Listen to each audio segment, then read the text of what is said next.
Ni Macharia ma en jalup jakom mar kambi Royal Media Services, moluor Raila Odinga ma en ogai mar ODM, jagoro mar ODM Edwin Sifuna, wan gi speaker mar Senate Amazon Kingi, kaachiel koda Senator ma Busia Okiya Omtata e kin mamoko. Ka wadhi nyime en ni ka thieth ma Kenyatta University Teaching Research and Referral Hospital koro biro chako thieth mongirore e tuoche mag nyarogno bang' dwe achiel. Gino mabiro reso oganda jo Kenya mosebedo katiyo gomenda makore lach e kinde ma gimanyo thieth e pinje ma oko. Jata tije maduong' e od thieth ma Kenyatta University Laktar Zainab Gura oyango ni chenro duto ni kare kendo yango ni oganda ma kwan gi ni malo modak gi tuo ma nyarogno mosebedo ka kelo thoe mang'eny pacho ka koro biro yudo resruok.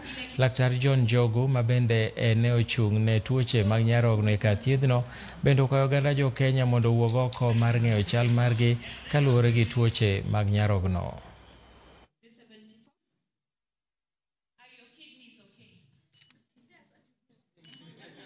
We are preparing patients, and within a month, we are actually going to start our first kidney transplant in Kenyatta University Teaching and Referral Hospital. So after you have received a transplant, the financial burden of the post-operative care was actually discouraging patients for seeking what? Transplant.